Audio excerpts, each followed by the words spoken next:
तो दोस्तों आज हम फिर से आपके लिए लेकर आए हैं देश और दुनिया की सभी ताजा बड़ी खबरें।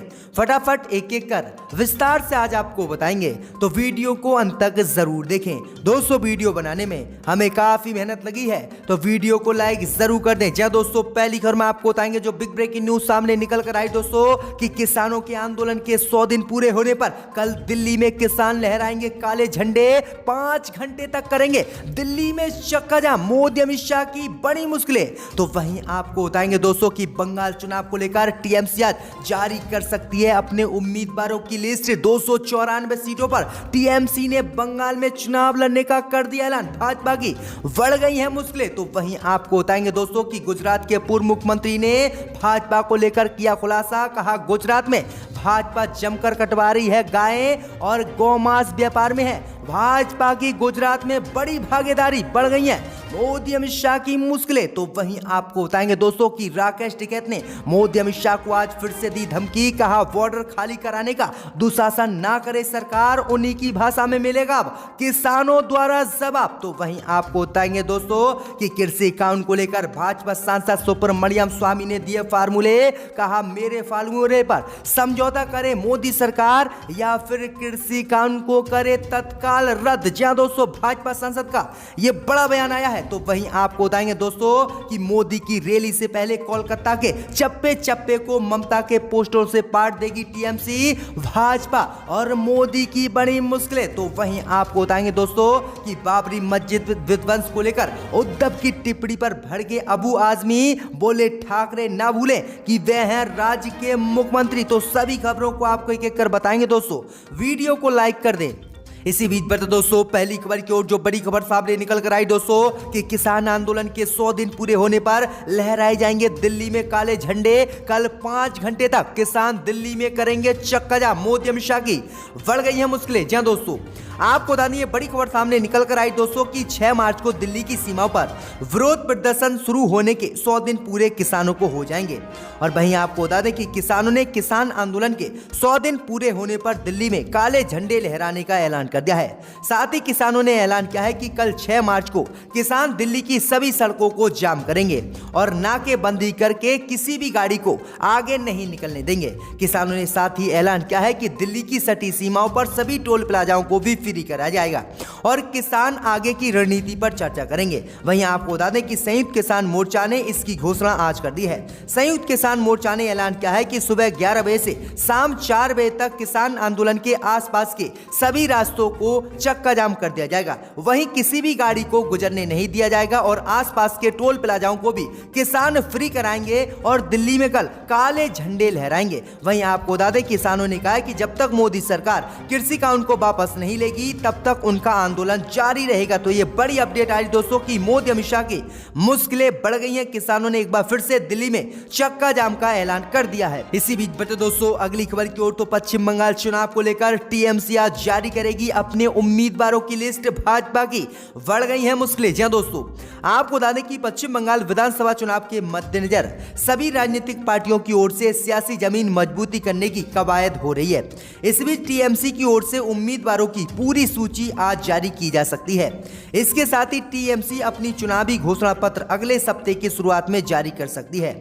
इस बात की जानकारी टीएमसी की ओर से दी गई है। वहीं पश्चिम बंगाल बीजेपी के अध्यक्ष दिलीप घोष ने बताया है कि पार्टी हाईकमान ने भी 2 चरणों के चुनाव को लेकर अपनी सूची जारी कर दी है।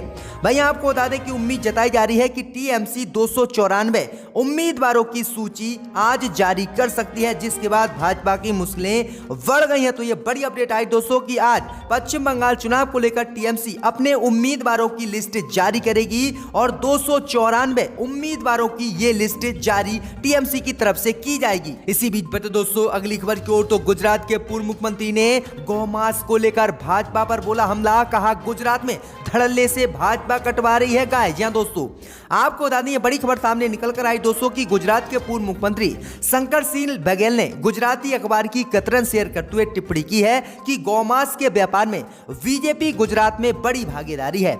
आगे उन्होंने कहा कि अंधभक्ति करने वालों को ये हकीकत पता नहीं है। भाई आपको बता दें कि गुजरात के पूर्व मुख्यमंत्री ने गुजरात विधानसभा में ये जानकारी दी है और उन्होंने कहा कि जिस तरह से भाजपा की सरकार पिछले 20 साल से लगातार गुजरात में है और यहाँ पर गौ हत्या को लेकर कड़े कानून भी बनाए गए हैं, इसके बावजूद भी 64,000 किलो से ज्यादा गौमांस गुजरात में पकड़ा गया है और ये गौमांस उन क्षेत्रों में पकड़ा गया है जहां पर भाजपा जीती हुई है और लगातार उन सीटों से जीत कर आ रही है। वहीं आपको बता दें कि गुजरात के पूर्व मुख्यमंत्री बघेल ने भाजपा पर आरोप लगाया है कि भाजपा के विधायक और भाजपा सरकार गौमांस कटवाने में भागीदारी है और गुजरात में भाजपा के नेता गायों को कटवा रहे हैं और उनका मांस विदेशों में पहुंचवा रहे हैं। तो ये बड़ी अपडेट आ रही, जिसके बाद भाजपा की मुश्किलें बढ़ती हुई गुजरात में दिख रही हैं। इसी बीच बटे दोस्तों अगली खबर की ओर, तो बीजेपी सांसद ने मोदी अमित शाह को दी राय, कहा मेरे फार्मूले पर समझौता करें मोदी अमित शाह या फिर कृषि कानून को करें रद्द। जी दोस्तों, आपको बता दें बड़ी खबर सामने निकल कर आई दोस्तों कि बीजेपी नेता सुब्रमण्यम स्वामी का कहना है कि इस समय सरकार या तो मेरे फार्मूले के मुताबिक समझौता किसानों से करे या फिर कृषि कानूनों को रद्द कर दे। दरअसल आपको बता दें कि सुब्रमण्यम स्वामी ने ट्वीट किया है जिसमें स्वामी ने बीजेपी से मांग की है कि इस समय जब आर्थिक मंदी देश में चल रही है, चीन हमारी जमीन पर कब्जे करने में लगा हुआ है, सरकार भी जंग के लिए भारत की तैयार नहीं है और उससे राज्य में चुनाव भी लड़ने हैं। ऐसे में मैं सलाह देता हूं कि मोदी अमित शाह या तो मेरे बताए तीनों बिंदुओं के मुताबिक किसानों से समझौता कर लें या फिर कृषि कानून को रद्द कर दें।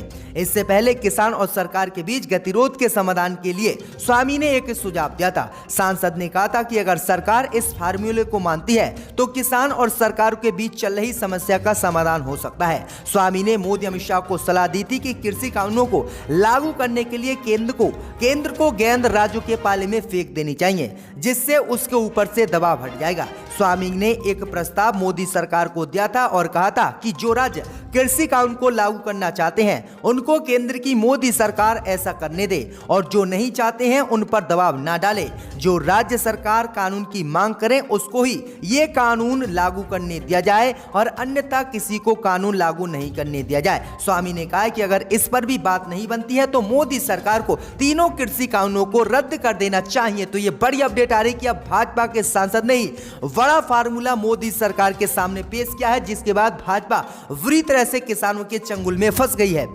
इसी बीच बटे दोस्तों अगली खबर की ओर, तो राकेश टिकैत ने केंद्र की मोदी सरकार को दी धमकी, कहा बॉर्डर खाली कराने का दुशासन ना करे सरकार, उन्हीं की भाषा में देंगे जवाब। जा दोस्तों, आपको बता दें कि केंद्र की 3 नई कृषि कानून को लेकर 3 महीने से दिल्ली की सीमाओं पर आंदोलन कर रहे किसानों ने अब राजनीतिक तरीके से विरोध जताना शुरू कर दिया है। पहले किसान नेताओं ने कहा था कि उन्हें राजनीति से कोई मतलब नहीं है, लेकिन अब किसान नेता कह रहे हैं कि जहां जहां विधानसभा चुनाव हो रहे हैं वहां वहां जाकर वह केंद्र की मोदी सरकार को वोट न देने की लोगों से अपील करेंगे। दरअसल आपको बता दें कि किसान नेता राकेश टिकैत ने कहा है कि हम राजनीति नहीं कर रहे हैं, लेकिन जो जैसा समझता है उसको उसी तरह समझाते हैं। वहीं उन्होंने कहा है कि अप्रैल में बंगाल जाएंगे और लोगों को सरकार की नीतियां बताकर उनसे भाजपा को वोट नहीं देने की अपील करेंगे। टिकैत ने कहा है कि सरकार बोली है कि कहीं भी उपज बेचो तो ठीक है, हम पार्लियामेंट के सामने उपज को बेचेंगे, जो हमें रोकने की कोशिश करेगा उसको वहीं समझाएंगे। आगे राकेश टिकैत ने कहा है कि हमें तो अभी मालूम चला है कि नई मंडी के बारे में कि दिल्ली की पार्लियामेंट नई मंडी है, वहीं पर हम अपनी उपज को बेचेंगे। देखते हैं कि मोदी सरकार कितनी उपज हमसे खरीदती है। वहीं आपको बता दें कि किसान नेता राकेश टिकैत ने आगे कहा कि हमने किसानों से कहा कि लड़ाई लंबी है, वे राशन पानी लेकर तैयार बैठे, ये सरकार बेशरम है, आसानी से नहीं सुनती है, इसके लिए दिल्ली में पार्लियामेंट में चलकर आंदोलन करना पड़ेगा। तो ये बड़ी अपडेट आ रही है। और वहीं राकेश टिकैत ने कहा है कि बॉर्डर को खाली कराने का मोदी सरकार दुशासन ना करे, नहीं तो उनकी ही भाषा में भाजपाइयों को जवाब दिया जाएगा। तो ये बड़ी अपडेट आ रही, बड़ा ऐलान राकेश टिकैत ने किया है। इसी बीच बटे दोस्तों अगली खबर की ओर, तो मोदी की मेगा रैली से पहले कोलकाता के चप्पे चप्पे को ममता के पोस्टर से पाट देगी टीएमसी,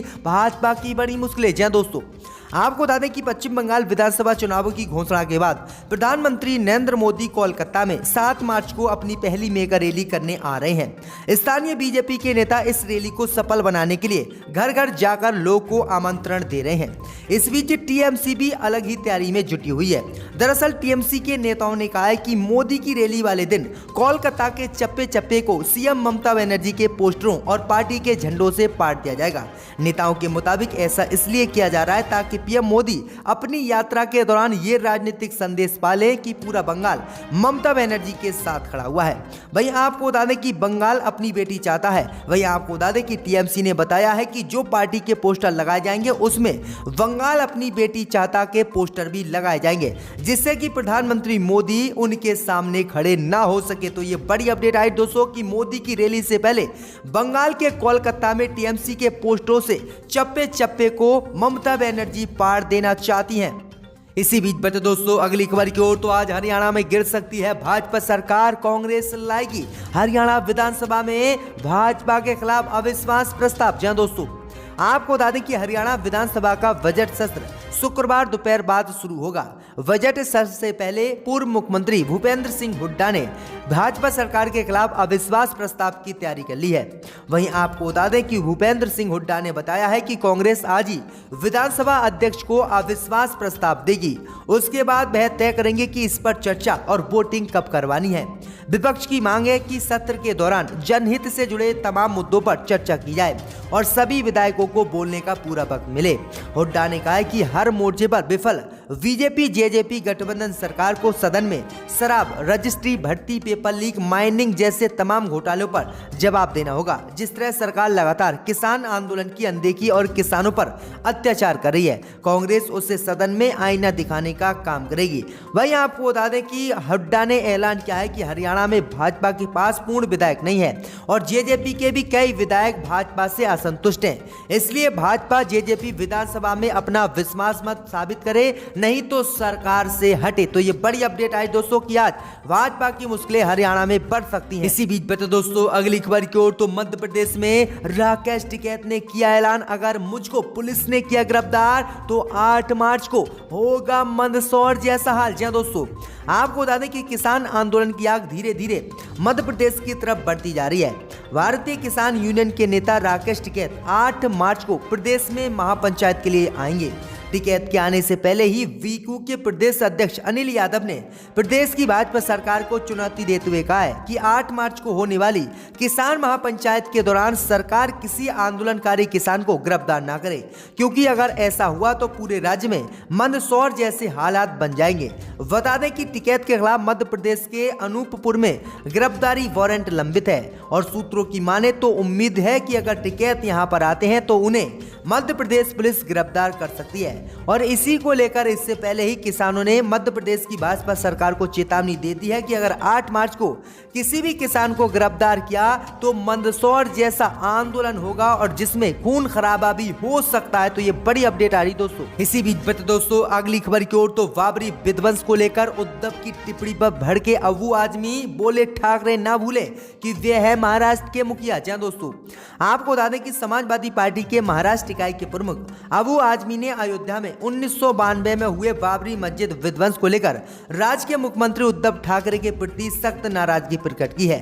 आजमी ने कहा है कि ठाकरे ये ना भूलें कि वे राज्य के मुखिया हैं। बता दें कि ठाकरे ने महाराष्ट्र विधानसभा के बजट सत्र में हिंदुत्व को लेकर भाजपा को नसीहत देते हुए कुछ बातें कही थी। इस पर आजमी ने कहा कि उद्धव ठाकरे भूल गए कि वे सिर्फ शिवसेना नेता नहीं, वे राज्य के प्रमुख हैं, उन्हें ऐसी बातें नहीं कहना चाहिए। आजमी ने यह तक कह दिया है कि महा अखाड़ी सरकार में शामिल मुस्लिम मंत्रियों को शर्म आनी चाहिए और उन्हें अपने पद से इस्तीफे दे देना चाहिए। आजमी ने कहा कि मैं एनसीपी व कांग्रेस से कहना चाहता हूं कि ये महा अखाड़ी सरकार न्यूनतम साझा कार्यक्रम के आधार पर बनी है, लेकिन वह मंदिर व मस्जिद की बात कर रही है। आपको सोचना है कि आपको कैसे सरकार चलानी है। आपको बता दें कि महाराष्ट्र में शिवसेना, कांग्रेस व एनसीपी की महा अखाड़ी सरकार है। तो वहीं आपको बता दें कि बजट सत्र के दौरान उन्होंने कहा था कि जब अयोध्या में बाबरी मस्जिद का विध्वंस किया गया था तो सभी भाजपाई भाग गए थे, तब बाला साहेब ठाकरे ने मस्जिद को लेकर बड़े काम किए थे। इसी बीच दोस्तों अगली खबर की ओर, तो असम विधानसभा चुनाव में सीट बंटवारे को लेकर बीजेपी और सहयोगियों में बनी सहमति। जी दोस्तों, आपको बता दें कि असम विधानसभा चुनाव को लेकर बीजेपी और सहयोगी दलों असम गण परिषद और यूनाइटेड पीपल्स पार्टी लिबरल के बीच सीट के बंटवारे पर सहमति बन गई है। ऐसा कहा जा रहा है एजीपी 26 विधानसभा सीटों पर अपने प्रत्याशी उतार सकती है, जबकि यूपी पीपल 8 सीटों पर चुनाव जो है असम में लड़ सकती है। वहीं बाकी 92 सीटों पर बीजेपी अपने उम्मीदवार उतारेगी। तो ये बड़ी अपडेट आई दोस्तों कि भाजपा 92 सीटों पर असम में चुनाव लड़ने वाली है। मुअत्तली को वापस लिया जाए।